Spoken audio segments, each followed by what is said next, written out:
Olá, irmãos, graça e paz, tudo bem com vocês? Nesse vídeo eu quero falar para vocês, em poucas palavras, o porquê que eu ataco pastores, não todos, e porquê que eu ataco o sistema religioso. E o porquê que eu ataco também aqueles que estão fora do sistema religioso. Eu vou explicar para vocês e vocês vão poder compreender isso. Mesmo que eu não leia os textos que são necessários serem lidos, eu vou falar com as minhas palavras. Pretendo fazer um vídeo não muito demorado, não muito depois desse vídeo, não muito tempo depois desse vídeo, para explicar com os textos. E a proposta é fazer o vídeo ou ler em casa, lendo os textos certinho, ou através de uma live, convidando o irmão Alex, o irmão Márcio. Se eles estiverem prontos, eu já estou pronto para falar do assunto. E esse assunto, irmãos, ele é muito importante. Porque quando eu falo de atacar, eu estou falando de atacar coisas que não são bíblicas, coisas que são prejudiciais para todo o sistema organizacional bíblico que existe. Então, quando eu falo de atacar, muitas pessoas vão querer torcer o que você está falando, como torcem já o que eu falo, falando que você é o dono da verdade, que só você sabe e ninguém sabe nada. Geralmente pessoas que não têm argumento para defender a sua linha ou a sua doutrina sendo atacada, elas falam isso. Isso não é um argumento de defesa. Isso daí qualquer um pode falar, eu também posso falar. Ah, você se acha o dono da verdade. Ninguém sabe nada, só você que sabe. Isso daí qualquer pessoa pode falar. Mas será que a pessoa tem capacidade bíblica para provar o contrário? Então, quando eu falo de atacar, é nesse sentido, ok? E vocês vão entender o porquê, e deve ser atacado. Se você tem zelo pela casa de Deus e pela palavra do Senhor, deve ser atacado sim. O império das trevas deve ser atacado. É um sistema de defesa também. Se eu não atacasse o sistema religioso, Deus não manifestaria para mim o mistério das duas casas de Israel, das 7 festas, ou seja, o testemunho do Senhor, que também vai ser um assunto que eu vou falar, tá bom? Eu vou tentar me apressar aqui, porque está marcado chuva, e pode ser que comece a chover. E eu não queria parar o vídeo do nada, sabe? Se tiver que acontecer, eu vou fazer. Fazer o quê? Eu já esqueci o meu gravador, vou gravar mesmo com a tela do celular. Prestem atenção, não vai ter edição, vai ser a minha fala natural. Mas é um assunto libertador. O que eu vou falar aqui para vocês não é menos importante do que o tema das duas casas de Israel ou das 7 festas, ou da transição das alianças. Tem o mesmo peso, embora tenha um pouquinho de conotações diferentes, tem o mesmo peso. E aí, como nós temos a chave para abrir as portas desses testemunhos, dessa revelação das duas casas de Israel, que manifesta o trabalho de Cristo no Israel segundo a carne, que somos nós agora o Israel segundo o Espírito, sabemos que fazemos parte de um projeto bem planejado por Deus, já pela antiga aliança, pela lei, pelos profetas, já nos Salmos. Sabemos que Deus estabeleceu uma linha do tempo para que nós pudéssemos estar atentos ao tempo pelas festas, compreendendo as obras do Senhor Jesus na igreja, e praticamos as festas. Já que nós temos esse testemunho de reconhecer as alianças e saber separar elas muito bem e saber a importância de cada uma, então nós podemos compreender isso daí perfeitamente. Então o mundo espiritual vai ser aberto através desse assunto que eu vou falar para vocês. Vocês conhecem muito bem aquelas 5 palavras que estão em Efésios, que muitos chamam de dons que Deus deu para os homens. E vocês conhecem muito bem como é praticado esse ministério organizacional evangélico dentro das igrejas. E sabe que tem muitas vertentes, né? E cada uma diz estar fazendo da maneira correta. Mas todos nós temos a Bíblia. Todos nós podemos entender perfeitamente o que está sendo feito de maneira correta e o que não está sendo feito de maneira correta. Então, muitas pessoas saem do sistema religioso, que é o sistema evangélico ou o sistema católico. Vamos focar aqui no evangélico, né? No evangelho, porque nós fazemos parte desse sistema e não do católico romano. Embora dentro do sistema evangélico tenha traços do catolicismo romano, sim. Então, muitas pessoas ficam desanimadas com a atitude dos pastores, da liderança, somada às atitudes dela também, e aí elas saem. Elas não reconhecem que elas estão agindo mal, mas elas saem, botando a culpa só no sistema religioso. E muitas vezes é sim, do sistema religioso somente. em alguns casos, melhor dizendo. E aí essas pessoas saem e elas começam a fazer grupos de estudos fora do sistema religioso, só que não tendo a iluminação, a dedicação que deve ter pela palavra de Deus, o zelo, não sendo iluminadas, e aí elas formam algo que acaba sendo pior que o sistema religioso. Aí elas começam a querer contrariar tudo o que está na Bíblia como se nada fosse bíblico. Pastor não existe, batismo é coisa de homem, é coisa da antiga aliança. Mas o quê? Santa Ceia, doutrina de homem, isso já foi. Não existe mais ministérios, não existe isso, não existe aquilo, existe só agora o que elas estão falando. Tá certo? Não tá certo, claro que não tá. E elas não têm também manifesto entre elas o testemunho do Senhor. O testemunho do Senhor é o espírito da profecia. E quem entende o que é espírito de profecia, sabe que o testemunho do Senhor não é apenas saber que Deus enviou o seu Filho para resgate da humanidade e que um dia ele vai voltar. Isso daí demônios falam, demônios pregam isso. Tem pessoas que acham que demônios não falam nada disso, porque demônios não podem falar isso.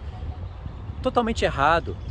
Paulo chegou ao ponto de falar para a gente que Satanás tem seus ministros dentro das congregações que estão transfigurados, transformados em ministros de Cristo.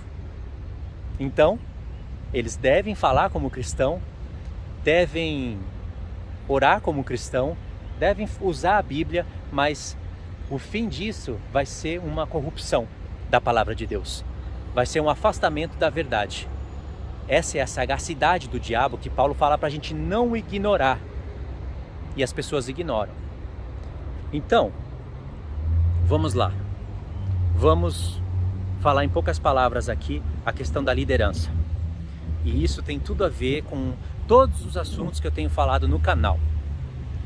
Vocês conhecem aqueles 5 dons que estão em Efésios 4, né? E olha onde está esses 5 dons em Efésios 4, não é por acaso. Que são 5 ministérios, que eles são chamados assim. Vamos pôr por ordem aqui. Primeiramente, apóstolos, profetas, evangelistas, pastores e mestres. São 5. Isso não são cargos, isso são dons. Já foram 5. Aí depois tem aquelas 2 palavras que geram uma grande confusão no meio da igreja. Que palavras são essas? Bispo e presbítero. Aí você vai precisar de ir para os textos da Bíblia para entender o que é um bispo e o que é um presbítero. A palavra está falando isso para a gente claramente. É a gente que não se esforça. Então já deu 7, né? Aquelas 5 primeiras e essas 2, 7. Tá faltando uma, porque eu disse que são 8. E são 8 mesmo. Até onde eu sei, né? Contei como 8. Diácono, é essa que está faltando. E aí, diácono é uma função mínima na igreja? Ao todo são 8 funções, são 8 cargos? Qual que é o maior, qual que é o menor aí? Depende de cada igreja escolher a sua linha para seguir? Não. A palavra de Deus mostra essa organização que deve servir como lideranças dentro da igreja do Senhor. Só que tem regras a serem obedecidas. E porque os homens não obedecem essas regras, eles não se importam em estudar sobre isso. Alguns estudam pouco, mas é tão pouco que acaba não gerando luz. E aí eles desobedecem. Às vezes desobedece conhecendo, mas às vezes não conhece.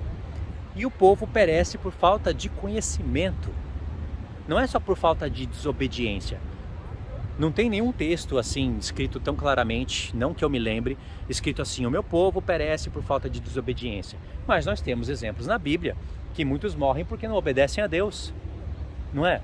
Mas também morrem e perecem por falta do conhecimento, porque se não tem conhecimento das coisas de Deus, os homens estabelecem a sua própria doutrina, o seu próprio modo de agir, de fazer as coisas. E aí o testemunho do Senhor não é manifestado dentro das igrejas. Por causa disso. Simplesmente por causa disso. Os homens não obedecem, não reconhecem, a maioria não reconhece a lei estipulada na Bíblia pelos apóstolos, pela autoridade de Cristo sobre essas palavras que eu falei, e eles também não obedecem às coisas mais claras que estão escritas. Por exemplo, a mulher ensinando. A mulher não pode ensinar a palavra dentro da igreja, de maneira alguma. Isso é inegociável, isso não deveria nem ser debatido no meio da igreja.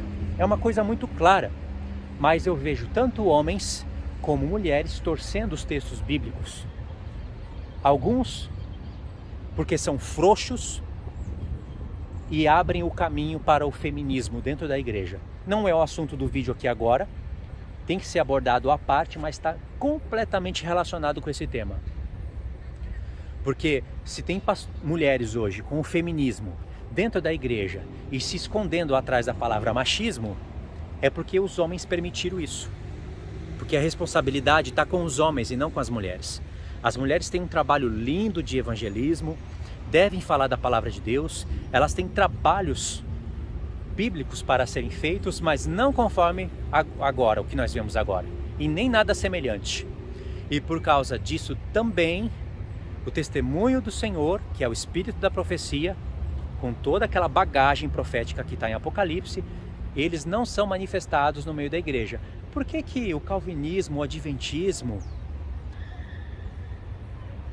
sei lá, calvinismo, adventismo, evangelicalismo, sei lá, qualquer uma que você pensar aí, por que que eles não ensinam as duas casas de Israel? O que que é as duas casas de Israel na Bíblia? Por que que eles não ensinam as 7 festas do Senhor? Por que que eles não ensinam a transição das alianças? Pelo contrário, deixa o judaísmo entrar como um vento de doutrina para atrapalhar ainda mais as coisas do Senhor. Não estou falando que todo judeu é ruim, que todo judeu não presta, que todo judeu está errado, mas o judaísmo, que é chamado de sinagoga de Satanás, está no nosso meio, agindo, atuando, se aproveitando da queda das igrejas evangélicas e dos escândalos que são notórios, para eles introduzirem o judaísmo, que é tão prejudicial e às vezes até mais prejudicial do que o próprio sistema evangélico ou até católico. Vai depender da sinagoga ali, da sinagoga de Satanás. Como eu disse, são ministros de Satanás, transfigurados em ministros de Cristo, então eles vão falar da palavra. Só que Deus, Ele é justo, Ele vai dar tempo para as pessoas se arrependerem, as pessoas lá da liderança, tanto no catolicismo como dentro do evangelho, como dentro do judaísmo, para eles se arrependerem. O Senhor vai levantar profetas, mestres, vai fazer com que a mensagem chegue até eles, para repreender eles, para depois o Senhor julgar. Então, olha que lindo entender esse assunto. Esse assunto é muito elegante, e não só elegante, porque ele se conecta com toda a palavra, ele é profundo. E é claro, como eu disse, eu pretendo falar isso com mais propriedade, com mais detalhes, na live ou em casa, tá bom? Então, vamos lá, essas 8 palavras. O que é um presbítero e um bispo? Se você for ler textos como Atos 20, por exemplo, alguns textos de Pedro, onde ele fala do presbitério, e alguns textos que Paulo fala para Timóteo, mas em especial Atos 20, vocês vão ver que Paulo ali manda chamar de Mileto todos os presbíteros para fazer uma grande reunião, porque ali Paulo iria se distanciar deles, né? Vocês conhecem o contexto. Paulo até mesmo fala ali que naquele contexto iriam penetrar entre eles lobos vorazes, e dentre eles mesmos iriam se manifestar esses lobos. Dentre eles, ou seja, muitos deles iriam se apostatar para falar palavras pervertidas e trazer o rebanho após si. Olha só, hein? A clareza do apóstolo Paulo. E ele sabe do que ele está falando ali, porque ele está iluminado por Ezequiel e outros profetas.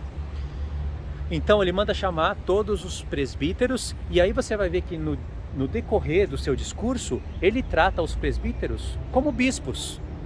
O que é um presbítero? No grego, a palavra presbítero, que foi transliterada em muitos textos da palavra de Deus, é ancião. Um ancião, uma pessoa velha. E o que é um bispo? Um bispo é uma função, é um episcopado, no grego é episcopos. Mas vocês vão ver que um episcopos, um bispo, ele é presbítero. Aliás, um bispo deve ser presbítero. Um bispo deve ser ancião. Um homem casado, com filhos crentes, com todos aqueles testemunhos, irrepreensível, instruidíssimo na palavra, pode ser mestre. E ele foi chamado para pastorear, está lá em Atos. Deus constituiu, chamou os presbíteros, constituiu eles, bispos, para pastorearem a igreja de Deus. Significa que todo bispo, ele é pastor. E ele pastoreia como? Pregando o evangelho. É um evangelista. Mas ele é um supervisor geral. É claro que tem níveis entre eles. Tem bispos que são mais sábios do que outros. Mas todos têm que serem aptos para ensinar. Então eles são mestres. O supervisor geral tem que ser mestre. Pode ser que ele não seja mais mestre do que o outro supervisor, então eles vão se ajudando entre si. Aliás, é um corpo, né? Mas ele é supervisor geral. Segundo o modelo bíblico, é isso, não é pastor supervisor geral. É claro que um bispo pastoreia, mas tem pastor que nem é bispo, que não é bispo, eles nem reconhecem isso. Eles acham que isso daí é coisa antiga, que é coisa de homem, embora esteja escrito na palavra. Entendeu? Então, anota aí na sua cabeça, agora já que não tem imagem, não tem texto, né? Bispo e presbítero é a mesma coisa. É supervisor geral da igreja. E aí, o que eles vão supervisionar? Tudo. Mas principalmente a liderança. É a liderança no sentido daqueles homens, daqueles 5 ministérios que Deus deu como dons para a igreja. Irmãos, começou a chover aqui agora. Se eu ver que a chuva apertar, eu vou ter que parar, tá? Eu sabia que ia dar nisso. Aí eu continuo no outro momento. Tá bom? Então tá, eles vão supervisionar a igreja. E Deus deu para a igreja homens que têm dons. Dons. Aqueles 5 lá. Apóstolos. Começou a chover mesmo, irmãos. Eu vou ter que parar. Tá bom? Eu vou continuar esse vídeo aqui em um outro momento. Tá? Senão eu vou me molhar todinho aqui agora.